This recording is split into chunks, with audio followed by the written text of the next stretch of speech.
नमस्कार प्रिय मित्रों, आज हम अंतर्राष्ट्रीय महिला दिवस मना रहे हैं।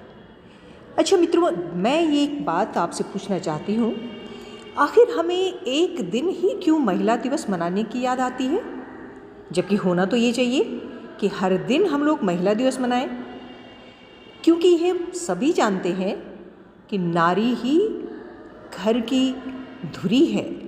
घर की क्या, पूरे विश्व की धुरी है।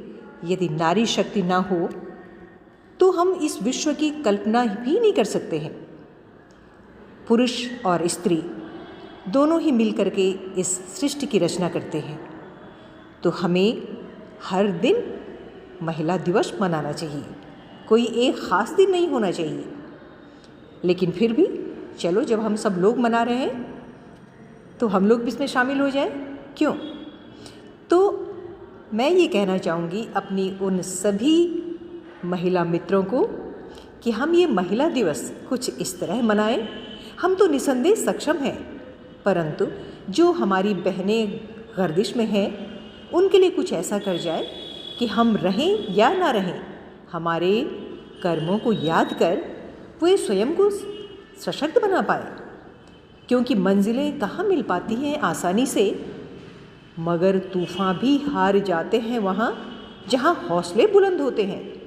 हो न मायूस सोच कर ये कि क्या ख़ता है मेरी, किया है क्या गुनाह। बन सशक्त उठ खड़ी हो लड़ने तूफ़ानों से, है भरी शक्ति अथाह तुम में। न आएगा पोंछने अश्क तुम्हारे कोई, न तुम सुना अपनी व्यथा। पहचान शक्ति अपनी, न तुम यूं ही अश्क बहाओ। सोचो ज़रा, तुम्हारा गुनाहगार भी तो है तुम्हारा ही जना। फिर कैसे, कहाँ, क्यों हुई ऐसी खता। बना सोच ने बुलंद, दो तुम जन्म उन संतों को। औरों को भी बांट ज्ञान, स्वर्ग सम बना जो इस धरा को।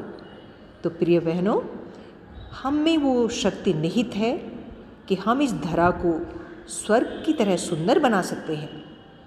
कहीं न कहीं हम में ही कुछ कमी रह जाती है, जो हम इस तरह से अपनी संतानों को आगे बढ़ाने की कोशिश करते हैं कि उनमें ये भाव पैदा ही नहीं हो पाते हैं कि उन्हें नारी शक्ति का समुचित सम्मान करना है।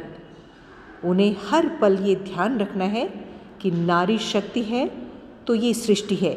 जब तक नारी शक्ति का सम्मान नहीं होगा, ये सृष्टि पूरी तरह से सशक्त बन ही नहीं सकती है।